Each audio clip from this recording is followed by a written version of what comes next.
Hello friends, कैसे हो। GK 2020 YouTube channel के करंट अफेयर वीडियो में आपका हार्दिक स्वागत है। आज भाई बहन का पवित्र त्योहार और आज के इस शुभ दिवस के अवसर पर आप सभी को हमारी चैनल जीके 2020 की ओर से हार्दिक शुभकामनाएं। और 3 अगस्त को लेकर जो भी बड़ी खबरें हमारे सामने आ रही है उनमें से मोस्ट इंपोर्टेंट क्वेश्चन जो बन सकते हैं वो यहाँ सारे हम इस वीडियो में डिस्कस करेंगे और साथ साथ इनसे जुड़े इंपोर्टेंट फैक्ट के बारे में भी मैं आपको बताऊंगा। तो यह वीडियो लास्ट तक देखें, क्वालिटी की दृष्टि से सुपर से भी ऊपर है। और 1 साल तक के लिए हमारी इस चैनल को आपने फॉलो कर लिया तो आपका सोचने का तरीका बिल्कुल ही बदल जाएगा और आपके आने वाले एग्जामिनेशन में करंट अफेयर का एक सिंगल क्वेश्चन भी गलत नहीं हो सकता। और आज के वीडियो के क्वेश्चन की पीडीएफ फाइल नीचे डिस्क्रिप्शन में लिंक रख दी है, वहां से आप डाउनलोड कर सकते हैं, पढ़ सकते हैं। तो चलिए स्टार्ट करते हैं पहले क्वेश्चन से। पहला क्वेश्चन, निम्न में से कौन सा शहर आंध्र प्रदेश की न्यायिक राजधानी बना। आंध्र प्रदेश की 3 कैपिटल अब हो गई है, उनमें से न्यायिक राजधानी बन गया है कर्नूल। यानी कि इस क्वेश्चन का सही आंसर है ऑप्शन सी, कर्नूल। और इसी बात को लेकर दिसंबर में भी यह बात चर्चा में आई थी, क्योंकि 17 दिसंबर 2019 को आंध्र प्रदेश के मुख्यमंत्री जगन मोहन रेड्डी ने दक्षिण अफ्रीका मॉडल के आधार पर 3 राजधानियां बनाने का संकेत दिया था और इसके बाद एक समिति का गठन किया गया। तो इनसे जुड़ा हुआ भी एक क्वेश्चन बन सकता है कि किसकी अध्यक्षता में बनी समिति के सुझावों के आधार पर यह निर्णय लिया गया है। तो रिटायर्ड आईएएस अधिकारी जी.एन. राव, क्या नाम है, जी.एन. राव की अध्यक्षता में जो समिति का गठन किया गया था उनके सुझाव पर हाल ही में राज्यपाल विश्वभूषण हरिचंदन ने यह डिसीजन लिया है। तो देखो, आंध्र प्रदेश की 3 राजधानियों से संबंधित योजना को राज्य के राज्यपाल विश्वभूषण हरिचंदन ने मंजूरी दे दी है। आंध्र प्रदेश सरकार की योजना के अनुसार अब निर्माणाधीन अमरावती जो विधायी राजधानी होगी, तटवर्ती विशाखापत्तनम वो कार्यकारी राजधानी बनेगी, जबकि कर्नूल न्यायिक राजधानी बनेगी। और यहां आप मैप में देखिए आंध्र प्रदेश को, यहां पर है विशाखापत्तनम जो यह है समुद्री तट पर, यह है निर्माणाधीन अमरावती और तीसरा है यह कर्नूल। तो कर्नूल विधायी राजधानी बनेगा। और यहां हम बात करते हैं आंध्र प्रदेश की। तो आंध्र प्रदेश से जुड़े कुछ फैक्ट आपको याद रखने चाहिए, जैसा कि आंध्र प्रदेश की कैपिटल का नाम क्या है, तो अमरावती। अब 3 हो गई, ओके। आंध्र प्रदेश का गठन कब हुआ, 1 नवंबर 1956 को आंध्र प्रदेश का गठन हुआ और भाषा के तौर पर सबसे अलग होने वाला पहला स्टेट भी था आंध्र प्रदेश। आंध्र प्रदेश के राज्यपाल कौन है, विश्वभूषण हरिचंदन। और आंध्र प्रदेश के मुख्यमंत्री कौन है, जगन मोहन रेड्डी। और आंध्र प्रदेश का राजकीय पक्षी का नाम है रामाचिलका जो एक तोता है। और आंध्र प्रदेश का राजकीय पक्षी है काला हिरन। तो इतनी बात आपको याद रखनी है। और इसी तरह हर क्वेश्चन से जुड़े इंपॉर्टेंट फैक्ट मैं आपके सामने रखता हूं। हमारा यह तरीका आपको अच्छा लगता है, लाइक करना मत भूलिएगा और हमारी चैनल को सब्सक्राइब कीजिए, बाजू में बेल आइकन है उसे भी प्रेस कर दीजिए, क्योंकि आने वाले हर एक वीडियो की अपडेट आपको मिलती रहे। दूसरा क्वेश्चन, गुजरात की किसी डेयरी में गोबर के सीएनजी बनने की परियोजना का शुभारंभ हुआ। बहुत ही अच्छी खबर, क्योंकि सानुकूल वातावरण पैदा हो सकता है और वायु प्रदूषण कम हो सकता है और इसीलिए गुजरात की एक डेयरी में गोबर गैस से बनने वाले सीएनजी प्लांट की योजना का शुभारंभ किया गया। और इस डेयरी का नाम है बनास डेयरी। क्या, बनास डेयरी जो बनासकांठा जिले के पालनपुर में स्थित है और एशिया की सबसे बड़ी यह बनास डेयरी में यह सीएनजी बनने वाली परियोजना का शुभारंभ हुआ है। और यहां मैप में देख सकते हैं कि गाय के गोबर से यह सीएनजी पैदा होगा। तो देखो, बनास डेयरी द्वारा 25 से अधिक गांवों के किसानों से हर रोज 40 टन जितना गोबर इकट्ठा किया जा रहा है और इस प्लांट के जरिए हर रोज 800 किलो टन जितना सीएनजी का निर्माण किया जा सकेगा। और यहां आप देख सकते हैं यह कहां पर स्थापित हुआ है, तो याद रखो साबर बनासकांठा, वहां का पालनपुर जिला और वहां की बनास डेयरी। और बात करते हैं बनास डेयरी की, तो इनसे जुड़े हुए जो मोस्ट इंपोर्टेंट क्वेश्चन है वो भी आप याद रख लीजिए कि बनास डेयरी के अध्यक्ष कौन है, शंकर चौधरी बनास डेयरी के वर्तमान अध्यक्ष है। बनास डेयरी की स्थापना 1969 में हुई। बनास डेयरी का मुख्यालय बनासकांठा जिले के पालनपुर में स्थित है। और एशिया की सबसे बड़ी बनास डेयरी की स्थापना में किसने महत्वपूर्ण भूमिका निभाई थी? तो इस डेयरी की स्थापना में गलबाभाई नानजीभाई पटेल ने महत्वपूर्ण भूमिका निभाई थी। तीसरा क्वेश्चन, हाल ही में हमीद बाकायको किस देश के प्रधानमंत्री बने? यहां आप इमेज में देख सकते हैं। हमीद बाकायको वो किस देश के प्रधानमंत्री बने हैं? आइवरी कोस्ट के। यानी कि इस क्वेश्चन का सही आंसर है आइवरी कोस्ट। और वहां के नए प्रधानमंत्री बन गए हैं हमीद बाकायको, क्योंकि जो पूर्व प्रधानमंत्री थे उनका आकस्मिक निधन हो गया और बाद में यह व्यक्ति वहां के नए प्रधानमंत्री बन गए हैं। तो देखो, आइवरी कोस्ट के रक्षा मंत्री हमीद बाकायको को देश के प्रधानमंत्री के रूप में नियुक्त किया गया है। यानी कि हमीद बाकायको पहले इसी मंत्रिमंडल में रक्षा मंत्री के रूप में कार्यरत थे, लेकिन अब बन गए हैं प्रधानमंत्री। पूर्व प्रधानमंत्री एमादू गौन कुलीबली का अचानक से निधन हो गया और बाद में यह डिसीजन लिया गया है। और बात करते हैं आइवरी कोस्ट की, तो यह कहां पर स्थित है? तो यहां आप मैप में देखिए, यह है अफ्रीका द्वीप और अफ्रीका द्वीप में यह पश्चिम में स्थित है। यहां पर यह आइवरी कोस्ट। आइवरी कोस्ट के वर्तमान राष्ट्रपति कौन है? यहां आप इमेज में देख सकते हैं। नाम है अलासेन ओतारो। क्या नाम है? अलासेन ओतारो। आइवरी कोस्ट की कैपिटल का नाम है यामोसुक्रो। आइवरी कोस्ट की करेंसी क्या है? पश्चिमी अफ्रीकन CFA फ्रांक, जो यहां आप इमेज में देख सकते हैं। और फ्रांस देश से यह आइवरी कोस्ट स्वतंत्र कब हुआ? 7 अगस्त 1960 को आइवरी कोस्ट फ्रांस देश से स्वतंत्र हुआ।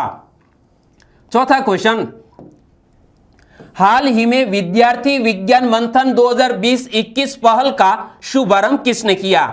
विद्यार्थी विज्ञान मंथन 2020-21 का हाल ही में शुभारंभ किया है हमारे स्वास्थ्य एवं परिवार कल्याण मंत्री डॉक्टर हर्षवर्धन ने।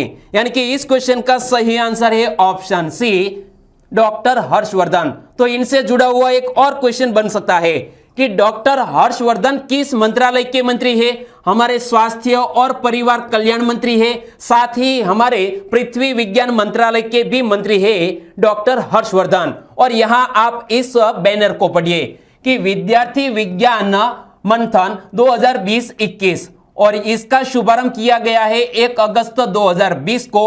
और कहां पर? तो नई दिल्ली के निर्माण भवन में इसका वीडियो कॉन्फ्रेंस यानी कि YouTube के जरिए यह लाइव लॉन्चिंग हुआ है। और विद्यार्थी विज्ञान मंथन कार्यक्रम किस कक्षा के स्कूली छात्रों के लिए की गई एक पहल है? तो इस कार्यक्रम में 6 से 11वीं तक के स्कूली छात्र इसमें हिस्सा ले सकते हैं। कक्षा 6 से लेकर कक्षा 11वीं तक के छात्र। और विद्यार्थी विज्ञान मंथन पहल किस उद्देश्य से शुरू किया गया है? विज्ञान में रुचि रखने वाले प्रतिभावान छात्रों की पहचान करने के लिए यह विद्यार्थी विज्ञान मंथन पहल को लॉन्च किया गया है। पांचवा क्वेश्चन, हाल ही में राज्यसभा सांसद अमर सिंह का निधन हो गया। वे किस पार्टी के नेता थे? यहां आप इमेज में देख सकते हैं अमर सिंह, जिसका हाल ही में सिंगापुर में एक अस्पताल में हाल ही में निदान चल रहा था, लेकिन वहां पर इसका निधन हो गया। वे समाजवादी पार्टी, किस समाजवादी पार्टी के एक मुख्य नेता थे। यानी कि इस क्वेश्चन का सही आंसर है समाजवादी पार्टी। और यहां आप देख सकते हैं समाजवादी पार्टी के स्थापक ऐसे मुलायम सिंह और उनके बाजू में है वो है अमर सिंह, जिसका हाल ही में निधन हो गया है। तो देखो, समाजवादी पार्टी संस्थापक मुलायम सिंह यादव के वो काफी करीब थे और अमर सिंह एक समय समाजवादी पार्टी की नंबर 2 पोजीशन के नेता भी रह चुके हैं। और अमर सिंह ने बाद में 2010 में समाजवादी पार्टी से रिजाइनिंग दे दिया और वो भारतीय जनता पार्टी में जुड़ने वाले थे, लेकिन हाल ही में निधन हो गया है। और अमर सिंह वर्तमान में उत्तर प्रदेश से राज्यसभा के सांसद थे और अमर सिंह 64 वर्ष के थे। कुछ दिनों पहले ही उनका किडनी ट्रांसप्लांट किया गया था और इसीलिए आपको याद रखना है अमर सिंह, जो एक बहुत ही अच्छे पॉलिटिशियन थे। छठा क्वेश्चन हमारी हिस्ट्री से जुड़ा हुआ है कि निम्न में से किस पत्रिका या पुस्तक का संबंध बाल गंगाधर तिलक के जीवन से नहीं है। यहां हमें पूछा गया है कि बाल गंगाधर जीवन से जुड़ी किस पत्रिका नहीं है। ओके दोस्तों, क्योंकि हाल ही में बाल गंगाधर तिलक की 100वीं पुण्यतिथि मनाई गई और हमारे प्रधानमंत्री ने श्रद्धा सुमन भी अर्पित किए। तो बाल गंगाधर तिलक, उनके जीवन से यह केसरी जुड़ा हुआ है, क्योंकि केसरी नामक जो पत्रिका थी उससे लॉन्च किया गया था। साथ साथ यह मराठा भी, केसरी है वो मराठी भाषा में, जबकि मराठा है वो इंग्लिश भाषा की पत्रिका। यह दोनों के जो लॉन्च करने वाले थे वो थे लोकमान्य तिलक। और गीता रहस्य नामक ग्रंथ भी लिखा है लोकमान्य तिलक जी ने। तो यंग इंडिया गांधी बापू ने लिखा है, यानी कि इस क्वेश्चन का सही आंसर है यंग इंडिया का संबंध लोकमान्य तिलक से नहीं है। तो देखो, इस हमारे महापुरुष से जुड़े और भी क्वेश्चन बन सकते हैं कि प्रधानमंत्री नरेंद्र मोदी ने किस स्वाधीनता सेनानी की 100वीं पुण्यतिथि पर श्रद्धांजलि दी। लोकमान्य बाल गंगाधर तिलक। लोकमान्य बाल गंगाधर तिलक की पुण्यतिथि के अवसर पर अंतरराष्ट्रीय वेबिनार का आयोजन कहां किया गया? नई दिल्ली में। इस वेबिनार का विषय क्या रखा गया है? लोकमान्य तिलक, स्वराज से आत्मनिर्भर भारत। इसी थीम पर यह वेबिनार का आयोजन किया गया। तो यह बाल गंगाधर तिलक को लेकर जो वर्तमान इश्यू है उनकी बात हुई। लेकिन हमारे इस क्रांतिकारी की आगे बात करें तो स्वराज हमारा जन्मसिद्ध अधिकार है और मैं इसे लेकर ही रहूंगा का नारा किसने दिया था? लोकमान्य बाल गंगाधर तिलक ने। लोकमान्य बाल गंगाधर तिलक का देहांत कब और कहां हुआ था? 1 अगस्त 1920 को मुंबई में हमारे इस क्रांतिकारी का देहांत हुआ था। और यहां लोकमान्य तिलक के बारे में आगे बताऊं तो इंडियन होम रूल लीग की स्थापना, डेक्कन एजुकेशन सोसाइटी का गठन करने में लोकमान्य तिलक ने महत्वपूर्ण योगदान दिया था। बाल गंगाधर तिलक का जन्म 23 जुलाई सन 1856 को महाराष्ट्र के रत्नागिरी नामक स्थान पर हुआ था और उन्होंने त्रिकोणमिति और व्याकरण पर पुस्तकें भी लिखी और वो प्रकाशित भी हुई। तो दोस्तों, हमारे इस महापुरुष के बारे में आपको इतना याद रखना है। 7वां क्वेश्चन, हाल ही में मुस्लिम महिला अधिकार दिवस कब मनाया गया? मुस्लिम वीमेन्स राइट डे हर साल अब मनाया जाएगा 1 अगस्त को। कब? 1 अगस्त को, क्योंकि 3 तलाक को लेकर एक बहुत ही अच्छा संशोधन पिछले साल ही पारित हुआ। यानी कि 3 तलाक अब हमारे भारत देश में यह नहीं रहा है। और पिछले साल 1 अगस्त 2019 को 3 तलाक के विरुद्ध जो एक बिल पारित किया गया और इसी दिवस के अवसर पर यह दिवस मनाया जा रहा है। तो देखो, 1 अगस्त 2019 को मुस्लिम महिलाओं को 3 तलाक नामक सामाजिक बुराई से मुक्ति मिली थी और इसीलिए 1 अगस्त को भारत के इतिहास में मुस्लिम महिला अधिकार दिवस यानी कि मुस्लिम वीमेन्स राइट डे के रूप में दर्ज किया गया है और इसीलिए आपको याद रखना है। और यहां जब 3 तलाक की बात आती है तो बहुत से ऐसे मुस्लिम देश है वहां भी 3 तलाक का यह जो प्रावधान है वो नहीं है। देखो, 3 तलाक नामक सामाजिक बुराई को समाप्त करने वाला पहला राष्ट्र कौन था? मिस्र, यानी कि इजिप्ट पहला विश्व का ऐसा देश था जिन्होंने इस 3 तलाक की बुराई को सबसे पहले खत्म किया वर्ष 1929 में, और पाकिस्तान ने वर्ष 1956 में, जबकि बांग्लादेश ने वर्ष 1972 में इस सामाजिक बुराई को समाप्त कर दिया था। यानी कि बहुत से ऐसे मुस्लिम देश हैं जिन्होंने हमारे बहुत से तकरीबन 50 साल पहले यह कदम उठा लिया था। और बात करते हैं जब मुस्लिम महिलाओं यानी कि मौलिक अधिकारों के, तो हमारा कॉन्स्टिट्यूशन के लिहाज से भी आपको याद रखना चाहिए कि मुस्लिम महिलाओं के संवैधानिक, मौलिक एवं लोकतांत्रिक अधिकारों को मजबूत किया गया है इसी के द्वारा। और भारतीय संविधान में समानता के अधिकार को अनुच्छेद 14 से 18 में वर्णित किया गया है और इसी में आपको अनुच्छेद 14 याद रखना है कि विधि के समक्ष समानता, और अनुच्छेद 15 क्या कहता है? धर्म, मूलवंश, जाति, लिंग, जन्मस्थान के आधार पर विभेद का प्रतिषेध है। यह आप कॉन्स्टिट्यूशन के आर्टिकल्स को भी याद रखिए। 8वां क्वेश्चन, प्रेमचंद के संदर्भ में कौन सा कथन सही नहीं है? यहां हमें पूछा गया है कि कौन सा कथन सही नहीं है, मतलब गलत है। और प्रेमचंद की हाल ही में 140वीं तिथि के अवसर पर हमारे मुंशी प्रेमचंद को याद किया गया। तो देखो, उन्होंने मुंशी प्रेमचंद के नाम से हिंदी में लिखना शुरू किया, बिल्कुल सही है। उन्होंने लेखन की शुरुआत उर्दू में नवाब राय के नाम से की थी, प्रेमचंद के संदर्भ में यह कथन भी सही है। और प्रेमचंद का जन्म पंजाब के लायलपुर में हुआ था, यह कुछ गलत है। और 31 जुलाई 2020 को प्रेमचंद की 140वीं जयंती मनाई गई, यानी कि 3 दिन पहले ही 31 जुलाई 2020 को प्रेमचंद की 140वीं जयंती मनाई गई, यह भी सही है।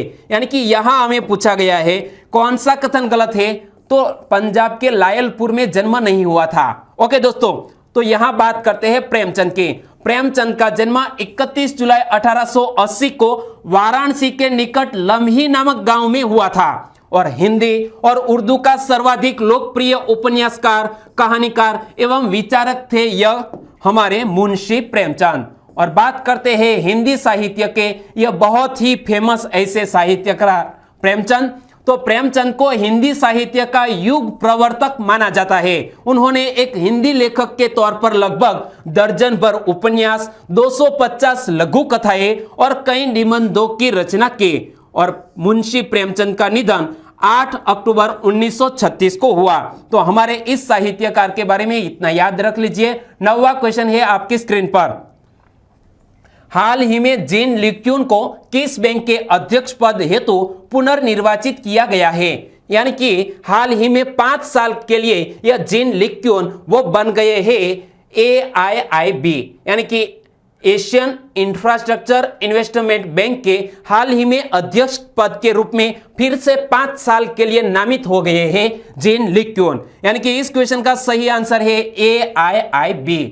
तो बात करते हैं इस बैंक के बारे में। तो पहले तो पूरा नाम पढ़ लीजिए, एशियन इंफ्रास्ट्रक्चर इन्वेस्टमेंट बैंक। और AIIB के 57 संस्थापक सदस्यों में से भारत भी इस बैंक का एक स्थापक सदस्य देश है। और भारत AIIB में चीन के बाद दूसरा सबसे बड़ा शेयरधारक भी है। भारत द्वारा AIIB से 4.35 बिलियन अमेरिकी डॉलर का ऋण प्राप्त किया गया है, जो किसी भी देश द्वारा प्राप्त सबसे अधिक ऋण की राशि है। और बात करते हैं इसी बैंक के जुड़े कुछ फैक्ट की। तो यह एशिया में सामाजिक और आर्थिक परिणामों को बेहतर बनाने के मिशन के साथ एक बहुपक्षीय विकास बैंक है, जिसका मुख्यालय चीन के बीजिंग में स्थित है। और AIIB की स्थापना 16 जनवरी 2016 को हुई और विश्व में इसके कुल अनुमोदित सदस्यों की संख्या बढ़कर अब 103 हो गई है। 10वां क्वेश्चन, दुनिया की सबसे मूल्यवान सार्वजनिक रूप से सूचीबद्ध कंपनी कौन बन गई है? सबसे मूल्यवान सार्वजनिक रूप से सूचीबद्ध कंपनी अब बन गई है एप्पल। यानी कि इस क्वेश्चन का सही आंसर है ऑप्शन डी, एप्पल। और एप्पल के लोगों को कौन नहीं जानता? तो देखो, एप्पल द्वारा प्रदान की गई शेयर गणना के अनुसार इसका स्टॉक 425.04 US डॉलर पर बंद हुआ और कंपनी का बाजार पूंजीकरण 1.82 ट्रिलियन US डॉलर हो गया है। और मैक और आईपैड की अच्छी बिक्री इसका एक मुख्य घटक थी और इसलिए इस मामले में एप्पल पहुंच गया है टॉप पर। तो पिछले साल इसमें टॉप पर कौन था? तो देखो, सऊदी अरब के राज्य के स्वामित्व वाली सऊदी अरामको, जो पिछले साल सार्वजनिक होने के बाद सबसे मूल्यवान सार्वजनिक रूप से सूचीबद्ध कंपनी थी। और इस अरामको कंपनी का स्थान ले लिया है अब एप्पल ने। तो एप्पल की स्थापना कब हुई? एप्पल की स्थापना 1 अप्रैल 1976 को हुई और एप्पल के स्थापक 3 व्यक्ति हैं, Steve Wozniak, Steve Jobs, Ronald Wayne. तीनों ने मिलकर एप्पल की स्थापना की। और एप्पल के वर्तमान CEO कौन है? Tim Cook. और एप्पल का हेडक्वार्टर अमेरिका के कैलिफोर्निया में स्थित है। और यहां आप ऑफिशियल लोगों को भी देख सकते हैं। 11वां क्वेश्चन, अरब जगत के पहले परमाणु रिएक्टर बराकाह ने किस देश में काम करना शुरू किया है? और यहां आप देख सकते हैं इस रिएक्टर को जो अरब जगत का यह पहला रिएक्टर है और उन्होंने हाल ही में यह काम करना शुरू कर दिया है और यह यूएई में स्थित है। कहां पर? यूएई के बराका ने काम करना शुरू कर दिया। यानी कि इस क्वेश्चन का सही आंसर है संयुक्त अरब अमीरात। और इनसे जुड़ा हुआ एक और क्वेश्चन बन सकता है कि अरब जगत के पहले परमाणु रिएक्टर बराका ने यूएई में कहां काम करना शुरू किया? यूएई की कैपिटल अबू धाबी में। और बराका का अर्थ अरबी भाषा में आशीर्वाद होता है। क्या होता है? आशीर्वाद। और जब बात करते हैं इस परमाणु रिएक्टर की तो किसकी सहायता से यह शुरू किया गया है? तो बराका को अमीरात न्यूक्लियर एनर्जी कॉरपोरेशन और कोरिया इलेक्ट्रिक पावर कॉरपोरेशन के एक संयुक्त उद्यम में विकसित किया गया है जिसकी क्षमता 5.6 गीगावाट है। यानी कि यूएई की कुल ऊर्जा की जरूरत का 1/4 हिस्सा। और बात करते हैं यूएई की तो इनसे जुड़ा हुआ यह क्वेश्चन मैंने आपको 20 जुलाई को बताया था कि होप मिशन की आगे की यात्रा कौन ट्रैक करेगा, क्योंकि हाल ही में 3 देशों ने मंगल मिशन लॉन्च किए हैं। एक है चाइना जिसका तियानवेन-1, दूसरा है अमेरिका। 2 दिन पहले की ही बात है, अमेरिका ने मार्स 2020 नामक जो मंगल मिशन है उसे लॉन्च किया, जबकि यूएई ने होप नाम से अपना मंगल मिशन लॉन्च किया है और इसकी आगे की यात्रा ट्रैक करेगा MBRS से, यानी कि मोहम्मद बिन राशिद स्पेस सेंटर उनकी आगे की यात्रा को ट्रैक करेगा। तो आपको यूएई के बारे में यह नया जो कदम है वो भी याद रखना चाहिए। 12वां क्वेश्चन, भारत सरकार ने किस देश से रंगीन टीवी सेटों के आयात को प्रतिबंधित कर दिया है? यानी कि अब चीन देश से रंगीन टीवी की आयात नहीं की जा सकती। जिस तरह पहले हमने 59 मोबाइल ऐप पर प्रतिबंध लगाया, उसके बाद 47 मोबाइल ऐप पर प्रतिबंध लगाया और अब हमारा भारत देश का तीसरा कदम है कि रंगीन टीवी सेटों पर भी आयात पर प्रतिबंध लगा दिया है।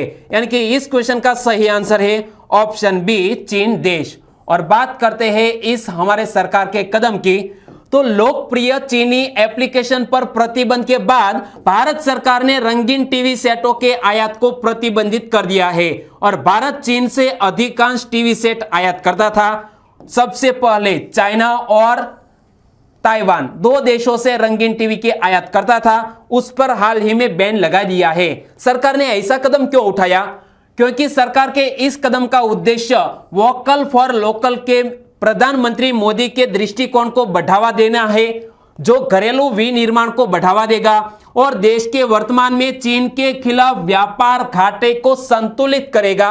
और इसीलिए हमने यह वोकल फॉर लोकल को बढ़ावा देने यानी कि हमारे आत्मनिर्भर भारत के अंतर्गत यह उठाया गया कदम है। बहुत ही अच्छी बात है। और बात करते हैं चीन देश की तो चीन की कैपिटल का नाम क्या है? बीजिंग। चीन के राष्ट्रपति कौन है? Xi Jinping. और चीन की सेंट्रल बैंक का नाम क्या है? People's Bank of China. तो यह बात भी आपको याद रखनी है। और चीन की करेंसी है रेनमिनबी। 13वां क्वेश्चन, हाल ही में रैन सोनम शेरिंग लेप्चा का निधन हो गया, वे कौन थे? यहां आप इमेज में देख सकते हैं। इस व्यक्ति का नाम है रैन सोनम शेरिंग लेप्चा, जिसका हाल ही में निधन हो गया है। वो एक जाने माने संगीतकार थे। कौन थे? संगीतकार। यानी कि इस क्वेश्चन का सही आंसर है ऑप्शन सी, संगीतकार जो एक पद्म विजेता भी रह चुके हैं, रैम सोनम शेरिंग लेप्चा, जिसका जन्म 3 जनवरी 1928 को पश्चिम बंगाल के दार्जिलिंग में हुआ था। और वे 1960 में ऑल इंडिया रेडियो पर लेप्चा गाने वाले पहले व्यक्ति थे। याद रखो, ऑल इंडिया रेडियो पर लेप्चा गाने वाले पहले व्यक्ति कौन थे जिसका हाल ही में निधन हो गया है? रैन सोनम शेरिंग लेप्चा। और उन्होंने लेप्चा गीतों की रचना जो सिक्किम में खास लोकप्रिय है इसकी रचना भी की थी। वर्ष 2007 में हमारी सरकार यानी कि उस वक्त के हमारे राष्ट्रपति कौन थे? Doctor APJ Abdul Kalam. तो एपीजे अब्दुल कलाम ने पद्मश्री से भी सम्मानित किया था हमारे रैन सोनम शेरिंग लेप्चा को और वे 92 वर्ष के थे। ओके दोस्तों, इतनी बात याद रखनी है। और अब बात करते हैं लास्ट वीडियो के क्वेश्चन की। तो लास्ट वीडियो में मैंने आपसे क्वेश्चन पूछा था कि हाल ही में दुनाडी गांव में आजादी के 70 साल बाद बिजली पहुंची। यह गांव किस राज्य या केंद्र शासित प्रदेश में स्थित है? यह दुनाडी गांव, वहां के लोगों ने पहली बार यह रोशनी देखी है और यह जम्मू कश्मीर का एक गांव है दुनाडी। ओके, इसलिए इस क्वेश्चन का सही आंसर था ऑप्शन बी, दुनाडी, जम्मू कश्मीर। और इस क्वेश्चन का सही आंसर दिया है शिवानी रानी कश्यप। उन्होंने लिखा है कि दक्षिण कश्मीर के शोपिया जिले के दुनाडी गांव में रहने वाले लोग अब सबसे ज्यादा खुश है। बहुत ही अच्छी बात लिखी है और सही आंसर दिया है। और सौम्या पटेल, उन्होंने भी इस क्वेश्चन के बारे में डिटेल में आंसर लिखा है। दोनों को बहुत बहुत धन्यवाद। तो साथ ही वणकर Nitin Kumar daily current affair में आंसर लिखते हैं, वो गुजरात के अहमदाबाद से बिलोंग करते हैं। आपका भी हमारे चैनल में स्वागत और बहुत बहुत धन्यवाद। हमारे और भी सब्सक्राइबर फ्रेंड है, वो है सौंदरवा अशोक भाई, सुरेश शियाल, वो तलाजा से बिलोंग करते हैं और पिछले 2 दिनों से लगातार आंसर भेज रहे हैं। हेमराज माली, वो राजस्थान के करौली से हमारे साथ जुड़े हुए हैं। आपका भी हमारे चैनल में स्वागत। सौम्या पटेल ने इस क्वेश्चन का सही आंसर लिखा। चुडासमा मोहन, वो जूनागढ़ के कुक्कसवाड़ा से बिलोंग करते हैं। प्रियंक चौधरी, उन्होंने भी इस क्वेश्चन का सही आंसर दिया। साथ साथ जम्मू कश्मीर की 2 कैपिटल है, जम्मू एवं श्रीनगर, यह बात भी बताई है। तो चेतन वाघ ने ही बहुत ही बढ़िया आंसर लिखा है कि जम्मू कश्मीर और शोपिया डिस्ट्रिक्ट, और वहां पर किस योजना के तहत यह बिजली पहुंची है? तो सौभाग्य योजना के तहत यहां पर बिजली पहुंची है। चेतन वाघ, बहुत बहुत धन्यवाद। हर्ष अंतानी ने भी इस योजना का जिक्र किया है, आपको भी धन्यवाद। अल्पेश राठौड़, उन्होंने भी इस क्वेश्चन का सही आंसर दिया। और आद्या पटेल, गुजरात के सुरेंद्रनगर से, उन्होंने इस क्वेश्चन का सही आंसर दिया। सभी दोस्तों को सही आंसर देने के लिए बहुत बहुत धन्यवाद। और आज की वीडियो का क्वेश्चन ये रहा स्क्रीन पर। हाल ही में किस नदी के पानी में अमोनिया के उच्च स्तर का पता चला है? और यह उच्च स्तर लगभग 3 ppm यानी कि 3 पार्ट पर मिलियन पर पहुंच गया है। और किसी भी व्यक्ति को पीने लायक पानी में 0.5 ppm से कम अमोनिया होना चाहिए, लेकिन यह जो अमोनिया है वो तकरीबन पहुंच गया है 3 पार्ट पर मिलियन। और किस नदी में यह हुआ है? आंसर देना है नीचे कमेंट बॉक्स में। तो दोस्तों आंसर देना मत भूलिएगा। और आज का वीडियो कैसा लगा? अच्छा लगा है, हेल्पफुल लगा है, तो आपके दोस्तों को फेसबुक, व्हाट्सएप और टेलीग्राम के जरिए इस वीडियो की लिंक शेयर करना मत भूलिएगा। फिर मिलेंगे नए करंट अफेयर के साथ। तब तक के लिए टेक केयर एंड जय हिंद।